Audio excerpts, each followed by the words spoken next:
Russia is at war, fighting beyond old Soviet borders for the first time since its crushing defeat in Afghanistan. Coming to the rescue of Bashar al-Assad's repressive regime, President Putin turned the tables in the Middle East, challenging US dominance.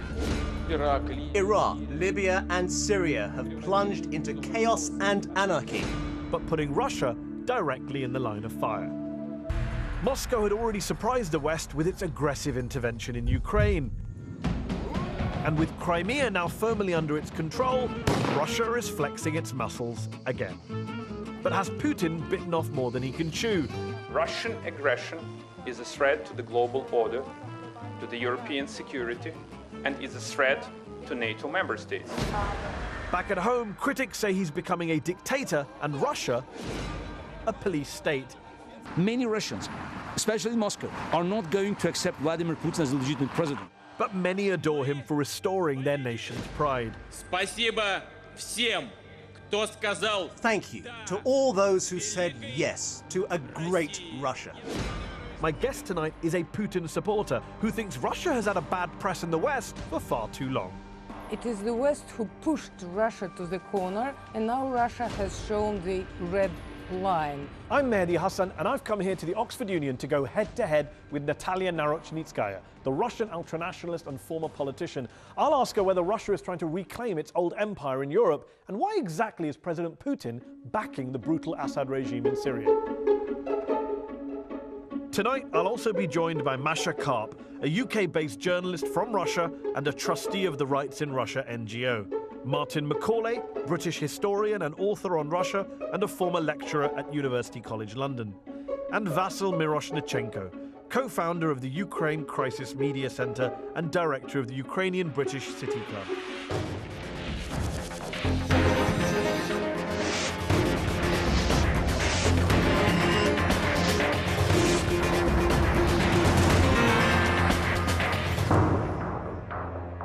Ladies and gentlemen, please welcome Natалья Narochnitskaya.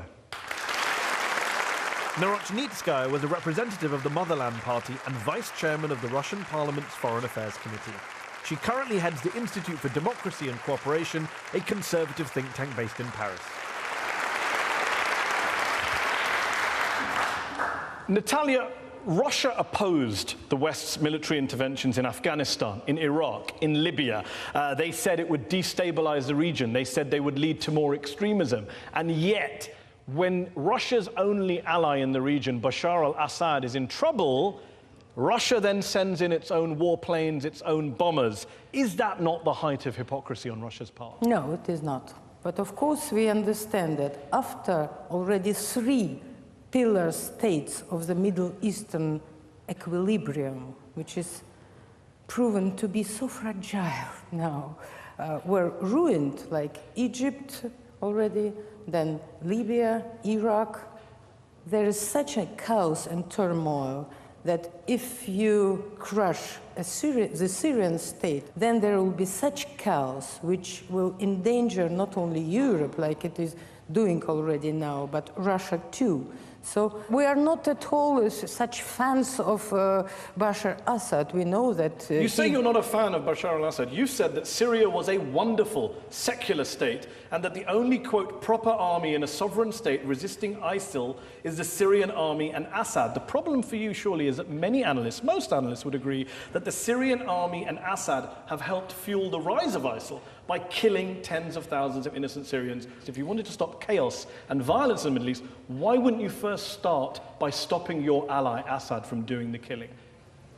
Well, he is not our ally, and you just arm and fund him as a favor. We do that only to restore the equilibrium in the Middle East, because the ISIL state poses much more danger to the whole world than the Syrian authoritarian regime. And we are not insisting anymore that Assad must stay by all means. And of course now maybe you know that Russia is in contact with some parts of so-called Syrian opposition. When Americans accused us that we... The Syrian opposition say that you're bombing them, you're not bombing ISIL. Jamil al-Saleh, a Syrian rebel commander, says, "I want the world to know that the Russians appear appear to be here not to fight ISIL, but to help Assad regime exterminate the Free Syrian Army. No, I don't agree with this information, because These are the guys on the ground who are having to face your country's totally bombs. different data about it, of course, and I have seen even the contacts with some Syrian Free Army. For instance, there are some places where part of the region is controlled by the ISIL, and another part of the city is controlled by the Free Syrian Army, and they cooperate. Isn't it ironic and tragic that in the very first month that you started bombing Syria, more than 200 Russians were killed on an airliner over Egypt, and according to the Syrian Observatory for Human Rights, in October, Russian airstrikes left 185 civilians dead, 131 ISIL fighters. So in Syria, you're killing more Syrian civilians than ISIL fighters, and outside of Syria, you're losing more civilians than ISIL fighters. No. Of course, in such a turmoil like we have in Syria, for any program, you have collect facts of some civilians killed by these forces, and another party who is participating in the debates will bring you the data that so many were killed by the other side, etc. Your foreign minister, Russia's foreign minister's solution to the Syrian conflict is for the country to have elections, for a new parliament and a new president. How do you have free and fair elections in a country in which more than half the population has been displaced by that government? Or are these free and fair elections Russian style? In this country,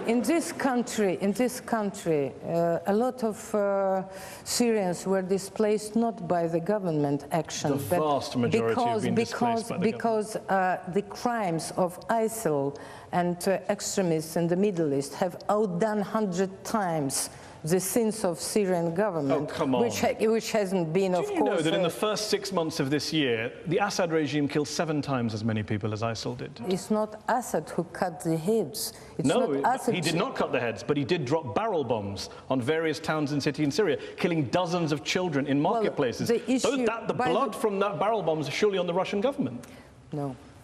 No, don't be so tricky so that every fact of... Did he not drop barrel bombs, Natalia? How is that tricky? You said executions. I agree with you. ISIL carry out horrible beheadings. I'm now asking you, do you also agree that Assad drops barrel bombs on towns with Russian support? Is ISIL lesser danger than him? Even if I were to agree with you that they were equal dangers, the point is no one here is defending ISIL, but you're defending Assad. They are not. I do not defend Assad because I have never been a fan of Assad. But apart in from when politics, you said he ran a wonderful secular state. When you have in Libya, of course, who can be a fan of Colonel Gaddafi? But still, girls were attending schools there and said, what is happening now? The country is totally destroyed, etc. No one's defending that. We're talking about Syria. But you want Syria to have the same plight as... Syria is already in a much worse position than Libya. No, it will be in a worse position. Millions of people have left the country. There are hundreds of thousands of dead. It's the worst humanitarian disaster in the world right now. And Russia is on one side of it. So you are going to accuse Russia of what is happening in Syria? I think I have been doing that for the past 5 minutes. Russia started it. Russia is partly responsible for going on, yes. You are arming and funding Who has started a dictator. all this? Bashar al-Assad did by killing his people. Let's bring in our panel, who have been waiting patiently to come in. Masha Karp is a Russian, a journalist, a trustee of the Rights in Russia NGO. Masha, is Putin acting in Russia's interests in intervening in Syria? Are Russians safer now because he's intervened in Syria? No, of course not, because what he is doing is detrimental for Russia, it's dangerous for the world, and the only beneficiary of it is the current Russian regime. It doesn't realize complexities of the region, it wants to stop the chaos, but obviously it only increases it.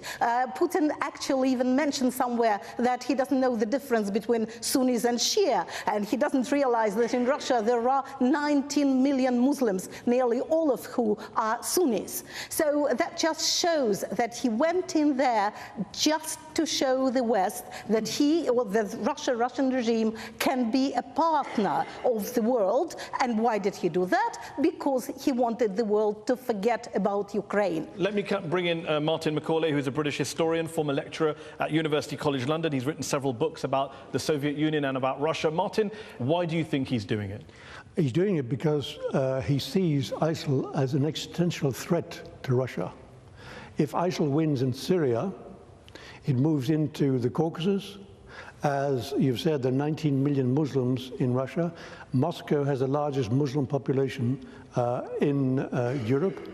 It will move into Central Asia and so on, and therefore it will destabilize Russia. So therefore it's an existential threat to Russia. You don't think that actually intervening in Syria or Russia's Muslims seeing that he's on the side of Assad, who's been killing a fair few Muslims, will actually radicalize Russian Muslims?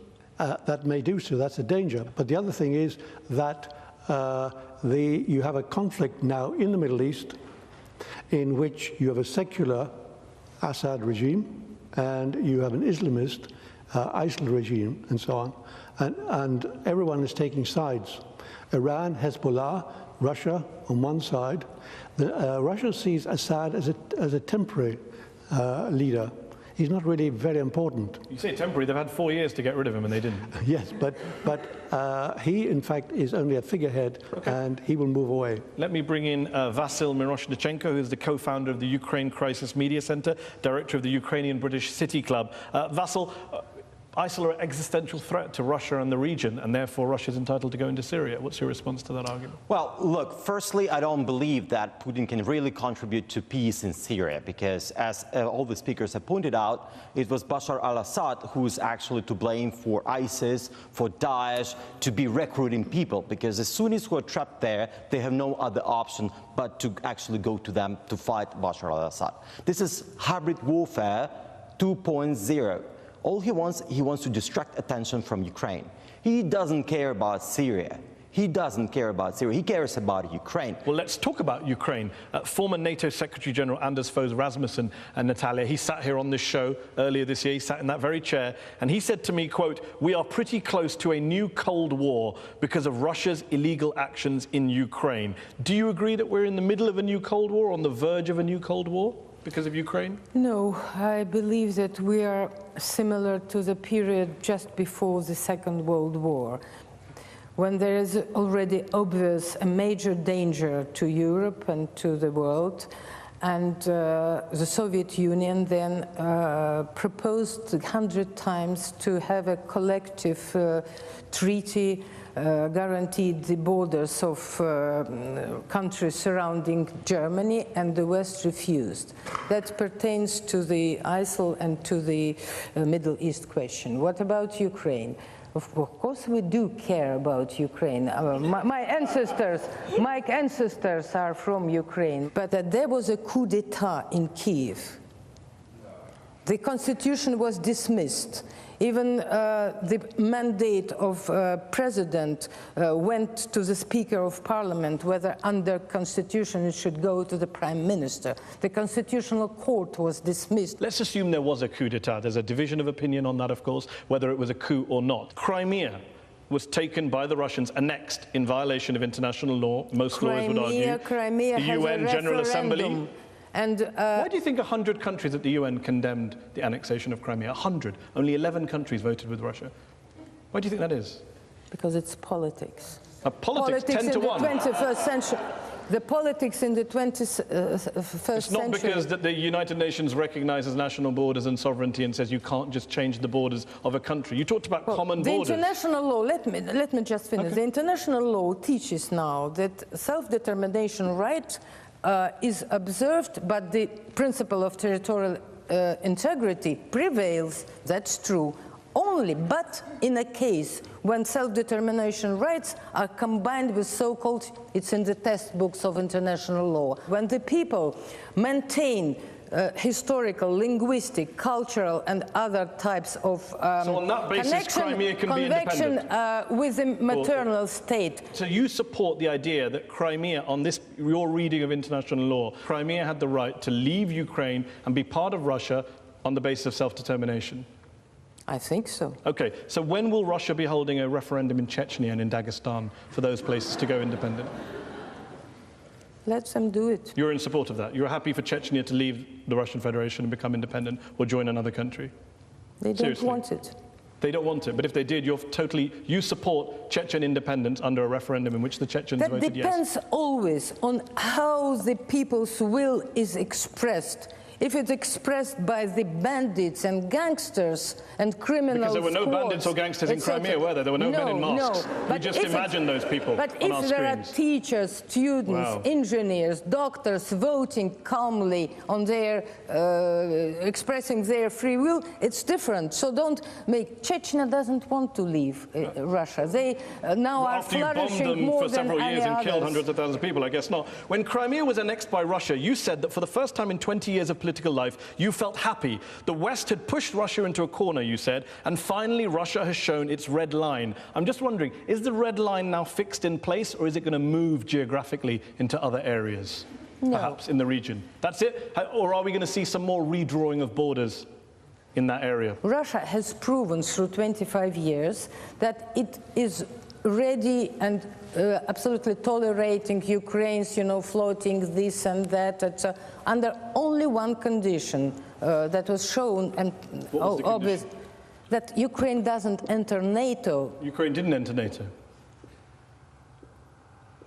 Even in September, before the Maidan started, Russia has no idea of what then happened, etc., and had no plans. Ukraine did not enter NATO. It's the West who refused, who wanted to create from Ukraine a battlefield between East and West, and it's Americans. You don't want Ukraine Russia, to join NATO. in cooperation with Ukraine, is still a superpower, but without Ukraine, with Ukraine as enemy, is no more superpower. Can I give some friendly advice to the Russian government via you?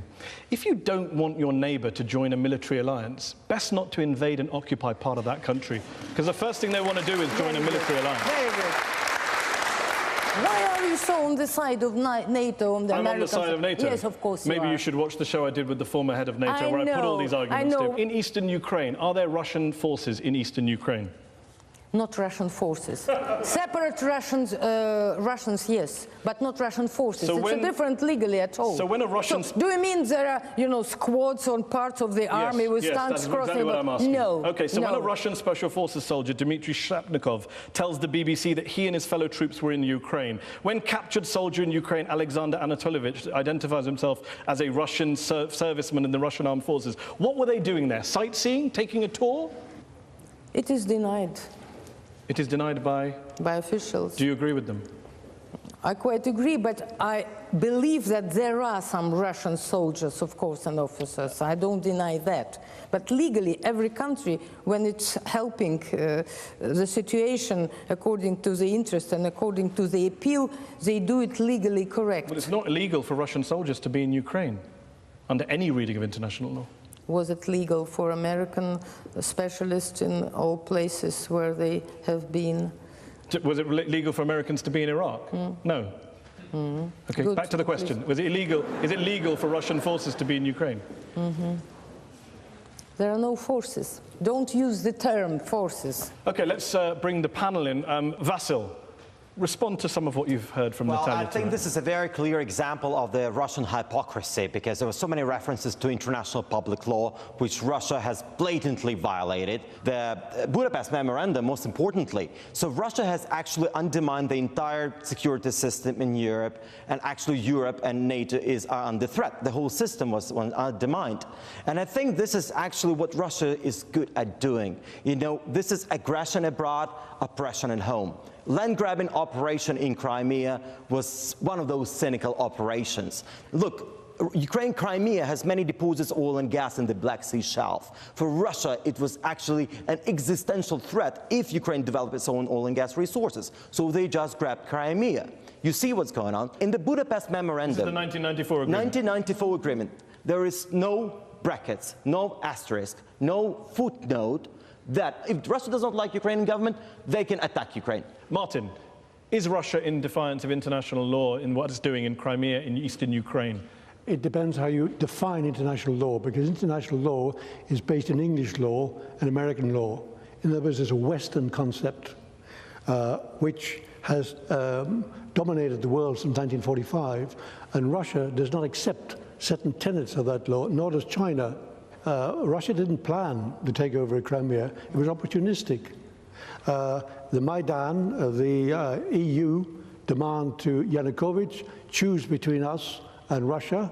started the Maidan, when he chose Russia, started the Maidan events, and then the opportunity was there for Russia to intervene in Crimea. Masha, do you want to respond I to just that? didn't quite understand who started the Maidan, because I think that's a very typical thing of the Russian government and its supporters, that they do not realize that ordinary people can protest, can do revolutions, can try and fight the governments they don't like. The Russians always think that there is Washington somewhere behind it. They think that during the protests in 2011 in Russia, when people were protesting against the rigged elections, that there was also Washington behind it. Just recently, somebody said that the protests of Russian long-distance drivers were organized from Washington. So no, Washington has nothing else to do but to organize protests. That's very briefly, and I want to bring Very Natalia briefly, back. look, the key difference between Ukraine and Russia is that we have contestability in Ukraine. We can vote, we have NGOs, we have free media, and if nothing else works, we protest. There is nothing like that in Russia. Of course, you depict Russia as such a black hole in the universe, incarnation of evil and no democracy. Okay, but deal with the specific point about Ukrainians wanted change. And they've proved that in elections, they proved that in Maidan. The Maidan started as a protest against oligarchy, mafia, corruption, and there is no doubt that Yanukovych regime was not only the perfect, but was symbol of all that. But the extremist, fascist forces were made an instrument. Fascists. No, fascist. Do you know how many seats the neo-Nazi party Svoboda has in the Ukrainian parliament right now? Well, believe me. Do you know how many seats they have? Svoboda lost. How many seats do they have in the parliament? Very few. 6. 6, yes. That was a great fascist coup by them. Yes. Just dial in the internet, for instance, torch processions in Kiev. You will see that every 1st of January, there are fascists with bandera, with even swastikas, with torch burning, walking down the streets, and there are thousands of them. The Russian authorities don't have problems with fascists when they're on their side. No, our fascists do not demonstrate on streets, and Come on. Natalia, fascists and Holocaust deniers are welcome in Russia when they're on the Russian government. No, they're not welcome. So the Duma, the Russian Duma hasn't hosted Golden Dawn from Greece, hasn't hosted Jobbik from Hungary? Have they not hosted these parties? Golden Dawn is an openly neo-Nazi party. It's been hosted in the Duma. They were, what do you mean by hosted? I meant they walked through the door and Russian parliamentarians came and shook their hands. Some deputies, of course. No, the Speaker of the Parliament was involved with both the Front National, the Golden Dawn, and Jobbik. Is part of the Hungarian Parliament? Yes. Yes, but then how can you call them? Very easily, fascist parties can be part of parliaments. Golden Dawn has neo-Nazi swastikas on its flags, was hosted in the Duma. Marine Le Pen is a regular visitor to Moscow from the French National Front. Marine Le Pen is not a fascist party, okay. But of course I have no connection with Marine Le Pen, and I haven't spoken to any of them. On that note, we're going to have Natalia, Mikhail Gorbachev, the former president of the Soviet Union. He said that he used to like Putin in his early years and that he supported him in the West and got a lot of flack for it. Recently, Gorbachev said Putin has begun to, quote, lean towards autocracy. People are yet again being pushed out of politics, Gorbachev added, not being entrusted with the simplest of things. There are again slave drivers and herdsmen everywhere. That's from a man, Gorbachev, who publicly supported the annexation of Crimea, who used to be a Putin defender. So what? Why is for do you agree with him? His opinion is, well, I couldn't care less about his opinion. Fair enough.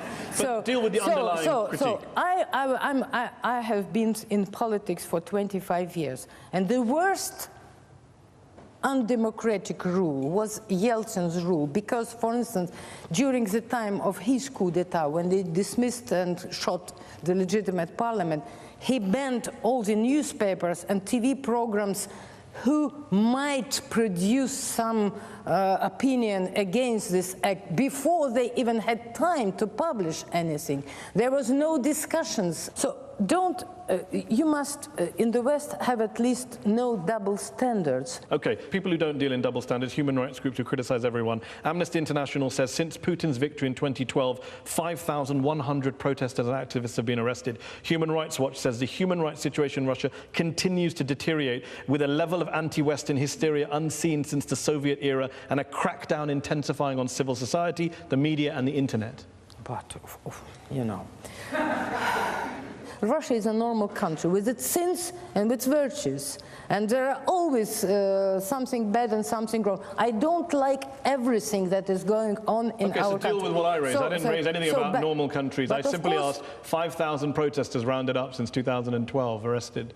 Is that a good thing? Is that a normal thing? No, it's not a good thing, but we don't know what I will not say for everybody, but some human rights activists want to be arrested to attract attention. I'm not speaking for all at all, but we know such cases because they lost so much now on the basis that public opinion in Russia is very pro-Putin. That's the results of all public polls. So those critics or even those who hate him, they lost influence and they want to attract people. It doesn't mean there are no breaches of human rights. Well, let's talk about some of the breaches of human rights. Yes. In February 2015, prominent opposition figure Boris Nemtsov was gunned down outside the Kremlin shortly before he was about to produce his report on Russian military involvement in eastern Ukraine. His daughter called it an act of political retribution and said that the state news channels were responsible for methodically fomenting hatred of her father and other opposition figures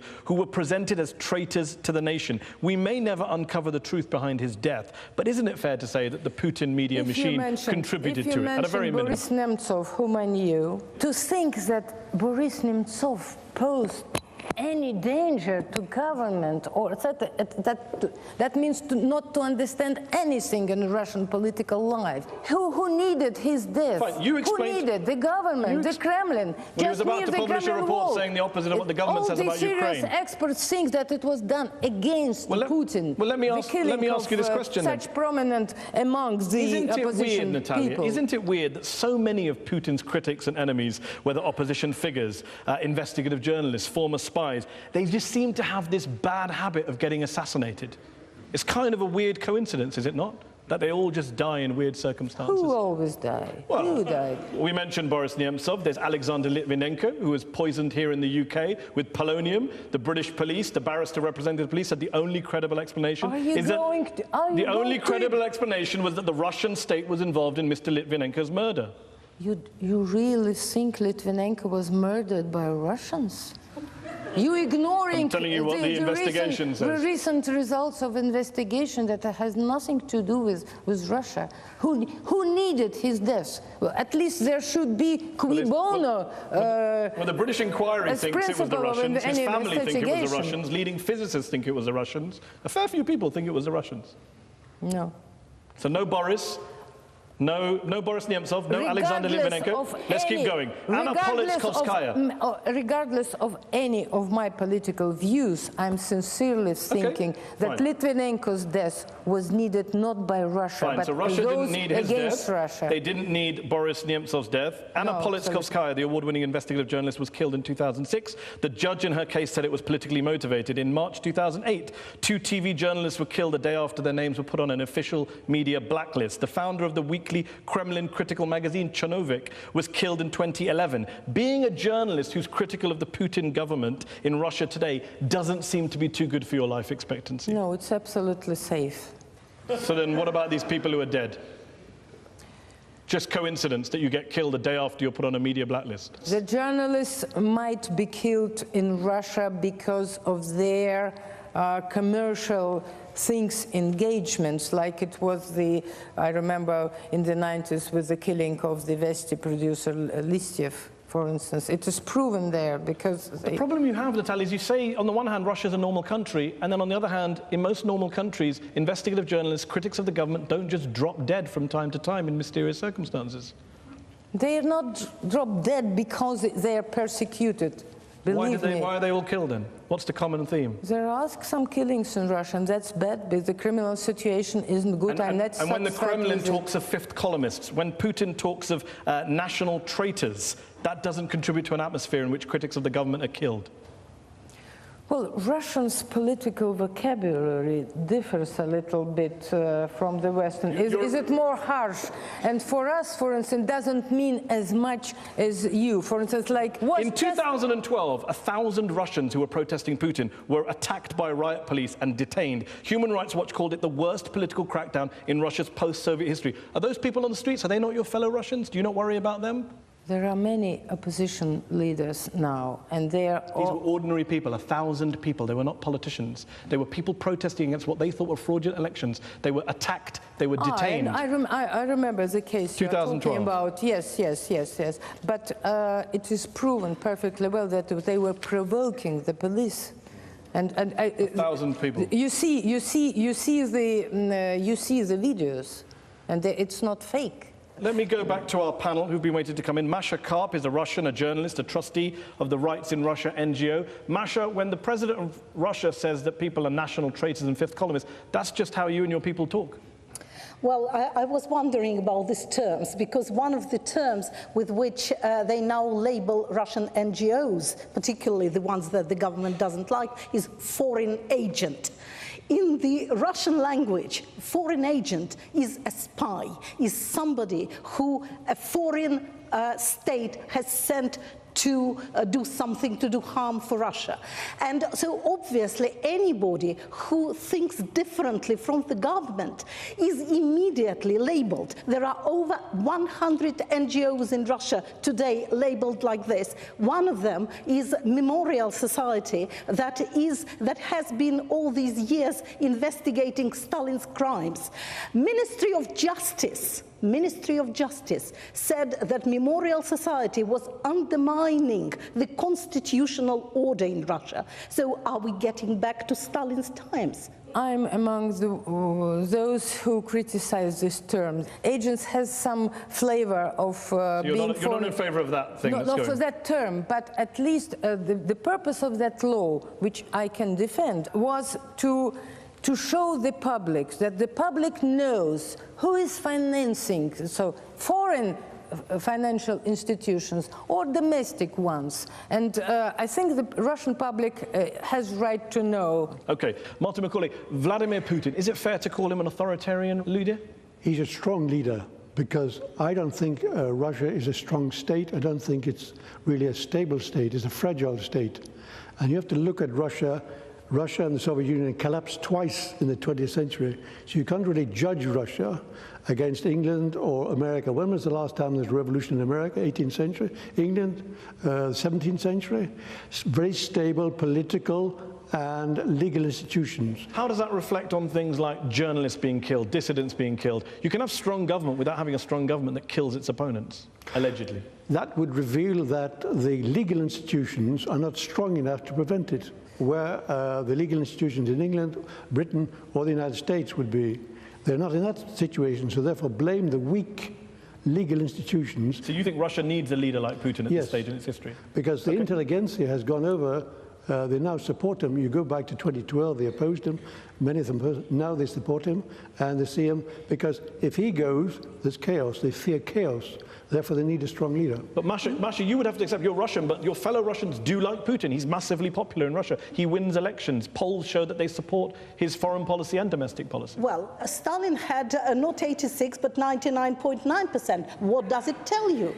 It tells you that people, even today, are still afraid to tell you exactly, an interviewer exactly what they... So you believe there is a silent majority in Russia who are not fans of Putin? Really? Well, I'm sure there is, but also I'm sure that there are people who are brainwashed by Russian propaganda, because when Russian television shows you every day how Ukrainians crucify little boys or things like that, you would love Putin like just like Orwell's hero loved Big Brother. You know, propaganda works. Okay, Vasyl Miroshnichenko, co-founder of the Ukraine Crisis Media Center.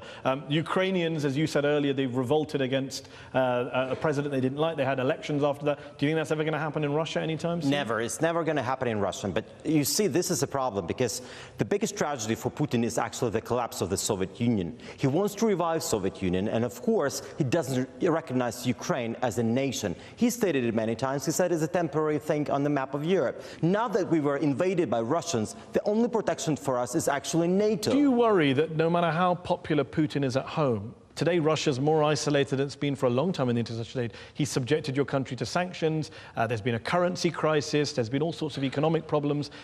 He hasn't been so good for your country in terms of its image, its reputation, its standing in the world. Well, I'm very sad that Ukrainian people hate Putin. I'm really very sad about that. But there is no isolation of Russia. Russia can't be isolated because it's a great power. Let's go to our audience who've been very patient, waiting to come in. Raise your hands and I'll try and come to as many of you as I can. Gentlemen here in the front row. I would like to ask you about this disaster with airplane that happened in Sinai. The question is the following. After nearly 2 weeks of silence, Putin finally stepped up and said, this is the terror attack. We will kill this and punish these people where they can be found. It's a disaster and so on. And we will do all possible means to punish these people. But on the other hand, when it happens with MH17, he applied all possible means to prevent punishment of the terrorists who destroyed this airplane. The Malaysian airline flight that went down over Ukraine. Yes, Malaysian one, including veto of Security Council to prevent punishment of these terrorists. So does it mean that Mr. Putin has good terrorists and bad terrorists? No, I understand. I understand what you mean. From the very beginning, Russian side was proposing to have a full commission on the to explore all the details of this Malaysian Airlines crash, etc., because nobody believed that it was Russia from Russian weapons shot down. Apart from the Dutch safety board. The Dutch safety board said it was a Russian missile. In all investigation of such kind, all real and material evidence should be collected together. But what we Russian-backed know... separatists wouldn't allow investigators to approach the crash site. The separatists backed by Russia wouldn't allow investigators to access the crash site. Not at all. It's the other way around. That's not what the investigators say. They were neglected and they were rejected, even, and all these parts of the remnants of the plane were ignored and left there. So why did Russia use the UN Security Council veto to block an investigation of the kind you say you want? Not the investigation, because it proposed a multifaceted with all participants, but that was without Russia. They prevented Russia from that. So you think accusing Russia and preventing that. So we were all for this investigation, such a tragedy. So okay, let's go back to our audience. Gentleman here in the second row, do you want to wait for a microphone to come to you? Hello, my name is Alexander. I'm also from Russia, and I know that people support government in Russia, and Putin is a very popular figure there. So I'm wondering, what do you think is the source of all this criticism coming from? Isn't it just Western central world tried to impose their own opinion to Russia, which is a very different country? No, for instance, if every newspaper in England or in Europe, every radio station, every radio program produces only facts of how many journalists were killed, etc., etc., when your news programs do not give a single positive element of Russian life, then of course people abroad think that Russia starts thinking, because thinking now is not popular. You're just absorbing what is... That's a very fair point. Let me put that to Masha. Masha, you would accept, you're a critic of the Putin government, you would accept that the Western media doesn't exactly cover Russia in the fairest of ways? Well, I wouldn't say so. I mean, I think Western media probably doesn't go in all the detail. Western media is very superficial, but I would not say it is unfair. And I think that lots of things that are concealed from people in Russia are brought out in the West. That's what Western journalism has to do. How can one conceal now with this? We live all in information societies. Actually, there's massive crackdowns on the internet in Russia, Natalia, as you know. Which is not Natalia, as you know, internet. there's well-documented massive crackdowns on the internet in Russia. Not everybody has internet in Russia. I'm guessing you don't agree. Let's go back to the audience here. Gentleman in the third row.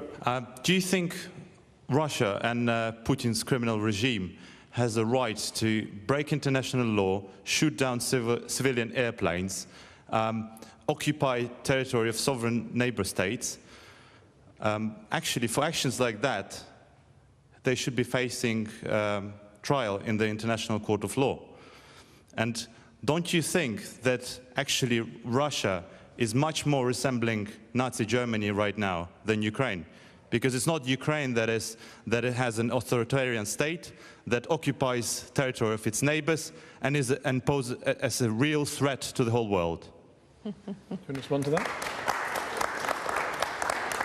I detest anyone speaking such language against my country. I would never allow myself to use such language against official government. I was in a position to Yeltsin, but I never... Hold on. Earlier you were suggesting that extremists were behind everything that happened in Ukraine. You don't mind chucking the Nazi label, extremist label at Ukrainians, but Ukrainians shouldn't throw it back at the Russians. I said about torch processions, about fascism in Ukraine, but I never called Ukrainian government criminal regime. Okay, let's go back to the audience. Let's go to the back. Let's go, gentleman there. Yes, you. My feeling is that most of the reproach we are doing to Russia today, we could do them to China, to Israel, to many other countries. Do you think the reason why people are so focused about Russia is because they are basically contesting publicly the politics of the West, and they are having a geopolitical role, a bit like Iran or some other countries? Do you think that if they were just focusing on their inner politics and were not really annoying the Western powers, people wouldn't talk really about Russia? Well, not only that, but of course it's a very easy now. Human rights issues now, democracy, the state, it has become long ago an instrument of external pressure on different countries. Okay, any more questions? Gentleman here in the front row. I'm Abdullah, I'm Syrian activist. I just want to ask, after ignoring a Free Syrian Army for more than 3 years, is Russia going to recognize them in order to give the future ceasefire talk after Geneva a chance to success? What I have heard recently from the news and what I know is that Russia is ready, and not only ready, but already is in contact with some parts of Syrian Free Army and opposition, because our official position, even on Geneva talks, is to have as many participants and actors in domestic future process as possible. Lady here in the front row, then I will go back to that lady in the back. Hi, you mentioned demonization before of citizens, of Russia's own citizens, and I, as a Russian, one of my greatest sources of shame about my country is the way that it treats its sexual minorities. The rights of these minorities are curtailed, and the atmosphere that the government cultivates is one that supports and endorses the violence and aggression that they face every day. Do you believe that the Russian people deserve a right to express their love publicly, regardless of their sexual orientation? I understand. Well, that's certainly the issue, where you can't speak without being labeled immediately someone. You misinterpret, you probably refer to the law against gay propaganda, yes? But it only added gay propaganda to general sexual propaganda, which was forbidden among the minors. You can't sell books about it, you know, cartoons and pornography next to schools, etc. You can't have films. Okay, but it's not just about laws and guidelines. No. Human Rights Watch says anti-LGBT vigilante groups attacked LGBT people across Russia over the past year with little response from the police. The police turns a blind eye when people are being attacked in Russia. Your fellow Russians. No, I know that. I remember a case when this law was adopted. All parliament was surrounded by supporters of the law, and when the LGBT representatives came, so they were throwing eggs, foul eggs, etc. So nothing more. But believe me, Russian gays and etc. they publish their magazines, they have their hairdresser salons. Once I just just incidentally dropped into one. And incidentally, I had manicured there, and I even helped one American gay who couldn't explain to the hairdressers how his hair should be dyed, etc. With respect to your experience as a hairdresser, the point is that human rights groups have documented violence against LGBT people. Violence. No more violence. That's what you say. Human rights Watch says otherwise. The majority still in Russia thinks it's a sin, like your probably grandmothers. Okay, let's go to this lady here in the front row. Given that Russia is, as you've said before, such a large supporter of self-determination for the historical and ethnic minorities of Ukraine, would Russia be extending that same support of self-determination to the historic and ethnic minorities of Syria? I think it's a very complex issue. I have no opinion on that, because that's why the Turkish position is so dubious and double standard, because they fear Kurd movements more than ISIL and so etc. So that is why in Geneva talks everybody agreed that Syrian state should remain. Gentlemen there, try and keep your points as brief as possible. We're almost out of time. I wanted to ask you a question about imperialism. Russian political elites and academic elites, including yourself, like to deride the West for its alleged imperialism. Then you turn around and hypocritically use the same rhetoric that is reminiscent of sort of the worst times of Western colonialism. You know, you talk about the continuity and the restoration of the Russian Empire borders, you question the historical right of the Baltic states to independence, etc. How do you square the circle of this intellectual schizophrenia where there is this sort of love-hate relationship to imperialism? Well, I'm not schizophrenic, of course. We are not who declared the goal of restoring Russian Empire's borders. This is the first time I hear such a way. Okay, so you don't believe that Russia should be stronger or more powerful than the Soviet Union? No, Russia should be strong exactly as much as it's needed to stay Russia and nobody attacks it. Okay, we've run out of time. We'll have to leave it there. Thank you very much for coming on Head to Head here in the Oxford Union. Thanks to our panel for joining us and contributing. Thanks to our audience here in the Oxford Union. Head to Head will be back next week here in the Oxford Union. Good night. Thank you.